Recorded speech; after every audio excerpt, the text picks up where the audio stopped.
ఇది మూసి ప్రక్షాళన ఆగేదే లేదు అంటూ ఉన్నారు. కంకణం కట్టుకున్నా ఖచ్చితంగా చేస్తా, అవసరమైతే ఎంతవరకు అయినా వెళతాను అని చెప్పేసి. ఏం చేయాల్సి ఉంది సార్ మూసి ప్రక్షాళన కోసం?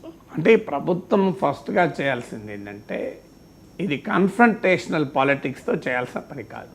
ఎందుకంటే ఈ ప్రభుత్వం కాదు, ఇది ఒక ప్రాజెక్టులు ఎప్పుడు కూడా దశాబ్దాల పాటు ఉంటాయి. కన్సల్టేషన్ జరపాలి. ఇప్పుడు ఈ మూసీ పైన కన్ఫ్రంటేషనే కనబడుతుంది తప్ప కన్సల్టేషన్ కనబడతలేదు. ప్రభుత్వ వాదన ఏంటంటే మేము కన్సల్టేషన్ ఉన్న అపోజిషన్ సహకరించడానికి సిద్ధంగా లేదు, ఎందుకంటే మాకు మంచి పేరు వస్తుంది కనుక వాళ్ళు దాన్ని వ్యతిరేకిస్తారని. అది కూడా కొంత నిజం కూడా ఉండవచ్చు. ప్రజాస్వామ్యంలో ప్రభుత్వాలు చేసే ప్రతి పనిని ప్రతిపక్షాలు తిరుగుతూనే ఉంటాయి. మన సమాజం, మన ప్రజాస్వామ్యం యొక్క నెగిటివ్ క్యారెక్టర్ అది. మన ప్రజాస్వామ్యంలో ఎక్కడ ప్రభుత్వాలు ఏమి చేసినా ప్రతిపక్షం మెచ్చుకోదు. ఒకవేళ మెచ్చుకోవాల్సి వస్తే ప్రజల ఒత్తిడికి తల వంచి, ప్రతిపక్షాల ఒత్తిడికి తల వంచి ప్రభుత్వం ఇది చేయాల్సి వచ్చింది అంటారు తప్ప ప్రభుత్వం ఈ మంచి పని చేస్తోంది, చాలా మంచిది, మేము సహకరిస్తామని ఎక్కడ అన్నారు. సో అందువల్ల అధికార పార్టీ వాదన ఏంటి, కన్సల్టేషన్ స్కోప్ ఎక్కడ ఉంది సార్? మీరు ఉపన్యాసాలు చెప్తారు బాగానే, కానీ కన్సల్టేషన్కు సహకరించడానికి అపోజిషన్ రెడీగా ఉంటుందా ఎక్కడన్నా అని. సో బట్ ఏదైనా కాన్ఫ్రంటేషన్ వల్ల డెవలప్మెంట్ ప్రాజెక్ట్స్, అందులో ఫార్ రీచింగ్ ఇంప్లికేషన్స్ ఉంది. ప్రజలపైన, రాష్ట్ర ఫైనాన్సెస్ పైన, రాష్ట్ర ఎకనామిక్ డెవలప్మెంట్ పైన చాలా ఫార్ రీచింగ్ ప్రభావం చూపేటువంటి ప్రాజెక్టు పైన కన్ఫ్రంటేషన్ కన్నా కన్సల్టేషన్ అనేది శ్రేయస్కరం. అందువల్ల ప్రభుత్వం కొంత కన్ఫ్రంటేషన్ మోడ్లో ఉంది, కానీ కన్సల్టేషన్ మోడ్. పాలిటిక్స్లో కన్ఫ్రంటేషన్ ఉండొచ్చు, కనీసం ప్రభుత్వ యంత్రాంగమైన కన్సల్టేషన్ మోడ్లో ఉండాలి. సో లేదంటే కనీసం కాన్ఫ్రంటేషన్ పొలిటికల్ స్పేస్లో జరిపి గవర్నమెంట్ స్పేస్లోనైనా కన్సల్టేషన్ జరపాలి. అంటే what is to be done, ఏం చేయాలి, జెన్యూన్ కన్సర్న్స్ ఏంటి, వాటిని ఎలా అడ్రస్ చేయాలి, సివిల్ సొసైటీ స్టేక్ హోల్డర్లతో మాట్లాడడం, ప్రభుత్వం రాజకీయ పార్టీలను కాన్ఫిడెన్స్లోకి తీసుకోవడము, నేరుగా ప్రజలతో మాట్లాడే వ్యవహారం జరపడం, ఇవన్నీ కూడా కన్సల్టేషన్లో ఒక భాగం. రెండవది, ఇప్పటి వరకు డీటెయిల్డ్ ప్రాజెక్ట్ రిపోర్ట్ ఉన్నట్లేదు, ఎక్కడా కూడా మీడియాలో కూడా రాలేదు.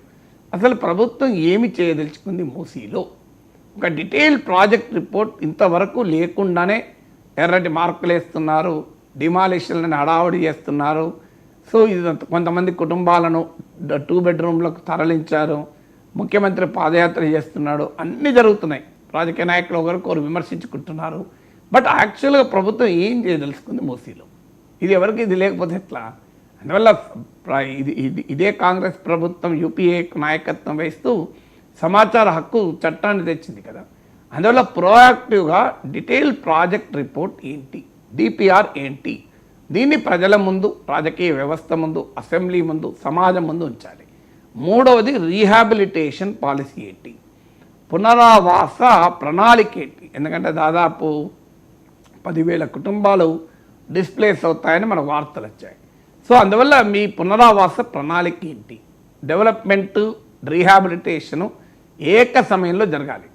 ఎందుకంటే మీరు డెవలప్ చేస్తాం, రీహాబిలిటేషన్ చెయ్యం అనడం కరెక్ట్ కాదు. ఇప్పుడు పోలవరం విషయంలో కూడా ఆ సమస్య ఉంది. మీరు డయాఫ్రమ్ వాలు, ఈ అన్ని చర్చ జరుగుతాయి, ఎప్పుడు రీహాబిలిటేషన్ గురించి రాజకీయ నాయకులు మాట్లాడారు. అంటే అక్కడ నిర్వాసితులైతున్న ప్రజల కష్టాల గురించి మాత్రం అసలు ప్రధాన ప్రతిపక్షం కూడా మాట్లాడదు. విచిత్రం ఏంటంటే అధికార పార్టీ మీద ఇంతవరకు రాజకీయ నాయకుల స్టేట్మెంట్లో అసలు పునరావాసం సంగతి ఏంది అని మాట్లాడుతున్నారో చూడండి. పోలవరం నీవు అన్యాయం చేసావంటే, నువ్వు అన్యాయం చేసావంటే రాజకీయ విమర్శలు చేస్తున్నారు. అసలు అన్యాయానికి గురయ్యేది నిర్వాసితులు, వాళ్ళ గురించి మాత్రం మాట్లాడారు. అందువల్ల ఇక్కడ కూడా ప్రతిపక్షాలు అయినా అధికార పార్టీ అయినా అసలు రీహాబిలిటేషన్ ప్లాన్ ఏంటి అనేది క్లియర్గా ఉండాలి. ఇది మూడవది. నాలుగవది ఏంటంటే రీహాబిలిటేషన్లో 2 రకాలు ఉండాలి. ఒకటి, ఎందుకంటే ఇప్పుడు ఒక కుటుంబాన్ని అక్కడి నుంచి డిస్ప్లేస్ చేస్తే మీరు ఇప్పుడు డబుల్ బెడ్రూమ్ ఇచ్చి తీసుకెళ్తున్నారు, కానీ ఈ బాధితులు అంటే మూసీ ప్రాజెక్టు వల్ల తమ ఇల్లు లేకుంటే చిన్న ల్యాండో ఏదో ఒకటి కోల్పోతున్న వాళ్ళు ప్రధానంగా పేదలు, మధ్యతరగతి ప్రజలు. వాళ్ళ లైవ్లీహుడ్స్ ఆ ప్రాంతంతో కనెక్ట్ అయి ఉంటాయి. అంటే వాడొక చిన్న వ్యాపారం చేసుకుంటుంటారు, 4 ఇళ్ళల్లో పని చేస్తూ ఉంటారు. వాళ్ళ ఎకానమీ ఎక్కడో, వాళ్ళకి వర్క్ ఫ్రమ్ హోమ్లు ఉండవు, వాళ్ళు ఎక్కడో వెళ్ళి పనిచేయరు. సో వారు ఆ లోకల్ ఎకానమీతో వాళ్ళ లైవ్లీహుడ్ కనెక్ట్ అయి ఉంటుంది. అందువల్ల మీరు నిర్వాసితులు చేసి వాళ్ళని తీసుకెళ్ళి మీరు ఒక 20 కిలోమీటర్ల దూరంలో 30 కిలోమీటర్ల దూరంలో వాళ్ళకు డబుల్ బెడ్రూమ్ ఇచ్చాం అని మీరు అంటే సరిపోదు.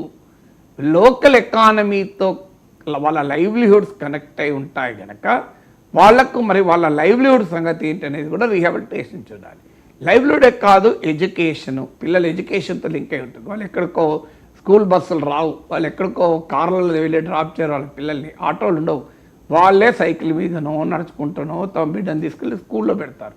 మీరు వాళ్ళని 30 కిలోమీటర్ల దూరంలో విసిరేస్తే అక్కడ స్కూల్ ఉందా, మరి స్కూల్కి పిల్లలు పోగలరా, మరి ఇది కూడా చూడాలి కదా. అందువల్ల మీకు రీహాబిలిటేషన్ అనేది ఒక కాంప్రిహెన్సివ్ ఉండాలి. అంటే కేవలం ఇల్లు ఇచ్చాము, డబుల్ బెడ్రూమ్ ఇచ్చాము, కావాలంటే 50,000 ఇస్తాము అంటే సరిపోదు. వాళ్ళ లైవ్లీహుడ్ చూడాలి, వాళ్ళ ఎడ్యుకేషన్ చూడాలి.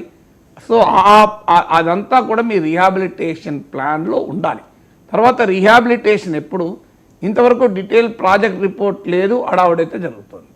సో డీటెయిల్ అసలు ఏం చేస్తారో తెలియకుండా ఎంతమంది నిర్వాసితులు అవుతున్నారు, అంతమంది నిజంగానే నిర్వాసితులు అవసరమా? ఇప్పుడు దానికి కేవలం ఇండస్ట్రియల్ పొల్యూషను, మున్సిపల్ పొల్యూషనే క్లీన్ చేయడానికి మరి ల్యాండ్ అక్విజిషన్ ఇంత అవసరమా? ఆ ల్యాండ్ అక్విజిషన్ చేసినప్పుడు మీరు ఏం చేయబోతున్నారు దాన్ని? అది బడా కార్పొరేట్లకు ఆ ల్యాండ్ ఇస్తారా, లేదా ప్రజల పార్టిసిపేషన్ ఉంటుందా అందులో? ఇవన్నీ కూడా ఉండాలి కదా. అందువల్ల ఏం చేయబోతున్నారు అనేది క్లారిటీ ఉండాలి. ఏం చేయబోతున్నారు అన్నప్పుడు క్లారిటీ ఉంటే ఆ చేసేది ప్రజలకు ఉపయోగపడుతుందా లేదా అనేది మనకు అర్థమైపోతుంది. ఎవరు కూడా కాదన్నారు, మంచి నది, ఎందుకంటే 267 కిలోమీటర్ల విస్తీర్ణం మూసి, అందులో 55 కిలోమీటర్ల హైదరాబాద్లో ప్రవహిస్తుంది. మీకు ఏ నదులు కూడా, ఈవెన్ ఐ డోంట్ థింక్ సియోల్లో కూడా ఇన్ని కిలోమీటర్లు మెయిన్ రివర్, అది ఒక స్ట్రీమ్ ప్రవహిస్తుంది చదివినంత వరకు. సో మెయిన్ రివర్ 55 కిలోమీటర్స్ హైదరాబాద్లో ప్రవహిస్తుంది. ఇంత నిజంగానే మూసి పరవళ్ళు దొక్కిందనుకోండి, అద్భుతమైన అందం వస్తుంది మహానగరానికి. అందమే కాదు, పెద్ద టూరిజం పొటెన్షియల్ ఉంటుంది, చాలా ఉంటాయి, మీకు మామూలు పొటెన్షియల్ ఉండదు. సో యూ కెన్ రన్, ఇప్పుడు మెట్రోలే కాదు మీకు you can run water ways also. ఉదాహరణకు ఒక ప్లేస్ నుంచి ఇంకో ప్లేస్కి పోవాలి అంటే, ఇప్పుడు ఎలాగైతే నాగార్జున సాగర్ నుంచి శ్రీశైలం పోతున్నామో, అప్పుడు మీరు ఒక ప్లేస్ నుంచి ఒక ప్లేస్కి హైదరాబాద్లో స్టీమర్లో కూడా వెళ్ళిపోవచ్చు. సో నిజంగానే చాలా అద్భుతంగా ఉంటుంది. కానీ అది ఎలా చేస్తామన్నది పాయింట్ కదా. ఆ ప్రాసెస్లో లాభం ఎవరికి, త్యాగం ఎవరిది అనేది తెలియదు, సొమ్ము ఎవరిది, సోకెవరిది అనేది కూడా తేలాలి. సో అందువల్ల ఈ ప్రాజెక్టు వల్ల ఏమి చేయబోతున్నాం అనే దానిపైన స్పష్టత అనేది క్లియర్గా ఉండాలి. మీరు పబ్లిక్ ప్రైవేట్ పార్ట్నర్షిప్ అంటున్నారు. సాధారణంగా మన దేశ చరిత్రలో పబ్లిక్ ప్రైవేట్ పార్ట్నర్షిప్ అనుభవంలో ఏంటి అంటే, పబ్లిక్ రిసోర్సెస్ను ప్రైవేట్ వాళ్ళు దోచుకోవడానికి ఉపయోగపడ్డది. నేను ఇప్పుడు మన టోల్ గేట్ల ఉదాహరణ కదా, మనం ఎవరికైనా ప్రజలకు తెలుసా ఆ రోడ్ కన్స్ట్రక్షన్కి ఎంత ఖర్చు అయింది, ఎంత మేరకు ఎన్ని ఏళ్ల పాటు టోల్ ఉంటుంది, ఆ టోల్ ఇలా పెరుగుతూ ఉంటుంది. సో పెట్టిన డబ్బు కన్నా ఆ కాంట్రాక్టర్ ఎంత సంపాదించాడు, ఈ లెక్కలు ఎవరికైనా తెలుసా? సో అందువల్ల రేపు ఇది కూడా అలా జరగకూడదు. అందువల్ల మీకు క్లారిటీగా చెప్పాల్సింది ఫైనాన్సెస్ ఏంటి. ఎందుకంటే ఆల్రెడీ హైదరాబాద్లో అనేక ఇతర ప్రాజెక్టులు కూడా ప్రభుత్వం చేపడుతోంది. మీకు ఉదాహరణకు ఫ్యూచర్ సిటీ అంటున్నారు, రోడ్ అండ్ మీకు మెట్రోడ్ విస్తరిస్తున్నారు, మీకు అలాగే ఫార్మా విలేజెస్ కడతామంటున్నారు. సో ఇలా మీకు రీజనల్ రింగ్ రోడ్, దీంట్లో కొంత కేంద్ర సాయం ఉండొచ్చు. What are the finances? రాష్ట్ర ప్రభుత్వము ఇప్పటికే అప్పుల భారం ఉంది, సంక్షేమ పథకాల భారం ఉంది. మరి ఈ డబ్బులు ఎక్కడి నుంచి వస్తాయి? డబ్బులు ఎక్కడి నుంచి అంటే వరల్డ్ బ్యాంక్ ఇలాంటి మల్టీలేటరల్ ఫైనాన్షియల్ ఇన్స్టిట్యూషన్స్ నుంచి వస్తే వాళ్ళ కండిషన్స్ ఏంటి, దానికి ఆ కండిషన్ ప్రజలపైన ఏ రకమైన ప్రభావం పడుతుంది, అసలు ఈ ప్రాజెక్టు వయబులా, చివరి వరకు తీసుకెళ్ళగలుగుతారా లేదా? ఎందుకంటే గతంలో చరిత్ర ఉంది మూసీకి. చంద్రబాబు నాయుడు ప్రభుత్వం నందనవనం అని మొదలుపెట్టింది, అలాగే గతంలో కేసీఆర్ ప్రభుత్వమే Musi river front development corporation అని ఒక దాన్ని ఏర్పాటు చేసింది. అంతకుముందు రాజశేఖర రెడ్డి టైంలో రబ్బర్ డ్యాములు అన్నారు. ఇలా చాలా జరిగింది. ఇవాళ మొదటిసారి ఏం కాదు, మనం హుస్సేన్ సాగర్ క్లీనింగ్ అని ఎన్నేళ్ళ నుంచి వింటున్నాం మనం. సో మీకు గంగా క్లీనింగ్ ఇంతవరకు పూర్తి కాలే. సో పవిత్ర గంగా నది క్లీనింగ్, యమునా నది క్లీనింగ్ కాలేదు. సో ఇది హౌ ఈజ్ ఇట్ వయబుల్? ఎన్ని కోట్లు ఖర్చు పెడుతుంది, దాని రేట్ ఆఫ్ రిటర్న్ ఏంటి? ఆల్రెడీ కాళేశ్వరం ఒక తీవ్ర ఆర్థిక గుదిబండగా తయారైందని ప్రభుత్వమే చెప్తోంది. ఎందుకంటే ఆ కాళేశ్వరంకు పెట్టిన 1,00,000 కోట్ల నిధులు పెట్టారు, లేదు అంత కాకపోతే 80,000 కోట్లు. దాని రేట్ ఆఫ్ రిటర్న్ ఏంటి, rate of investment, return on investment ROI ఏంటి, ఇలా దానికి అయ్యే విద్యుత్ ఛార్జీలు ఎంత, నిజంగా అది తెలంగాణ ఎకానమీకి ఇది బర్డన్ అవుతుందా, వైట్ ఎలిఫెంట్ అవుతుందా, లేదా అది రిసోర్స్ జనరేటింగ్ అవుతుందా, ఇవన్నీ క్లారిటీ ఉండాలి.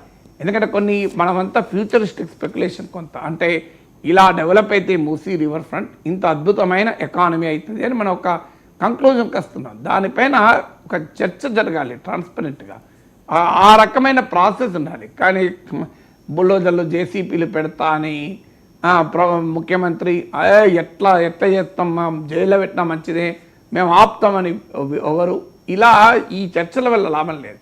ఇదే డెవలప్మెంట్ ప్రాజెక్ట్, హైదరాబాద్ డెస్టినీని పారుస్తామని చెప్తున్నప్పుడు దానిపైన డీటెయిల్ ప్రాజెక్ట్ రిపోర్ట్ ఏంటి, రిహాబిలిటేషన్ ప్లాన్ ఏంటి, ఫైనాన్స్ ప్లాన్ ఏంటి, రేపు రాష్ట్ర ప్రభుత్వానికి గుదిబండ కాకూడదు కదా, రాష్ట్ర ప్రజలపైన ఒక ఆర్థిక భారంగా మిగలకూడదు. దాని నుంచి ఎలా ఎకానమిక్ రిటర్న్స్ వస్తాయి, ఇవన్నీ కేవలం సుందరీకరణ కొరకే అయితే ఎకనామిక్ రిటర్న్స్ రావు. దాని వయబుల్ ఇన్వెస్ట్మెంట్ ప్లాన్ అవుతుందా, పెట్టుబడులు ఆకర్షించినప్పుడు వారు దీన్ని ఎక్స్ప్లాయిట్ చేయడమే తప్ప ప్రజలకు ఏమైనా మేలు జరుగుతుందా, 10 5 స్టార్ హోటల్స్ వస్తే బ్రహ్మాండంగా ఉంటుంది, మరి ప్రజలకి ఏంటి. సో ఇలాంటి అనేక ఫ్యాక్టర్స్ని మనం స్టడీ చేసి అది ప్రజల ముందు ఉంచడం అనేది ముఖ్యం. దీనిపైన అందుకే నేను అన్నది కన్ఫ్రంటేషనల్ పాలిటిక్స్ కాదు, కన్సల్టేషన్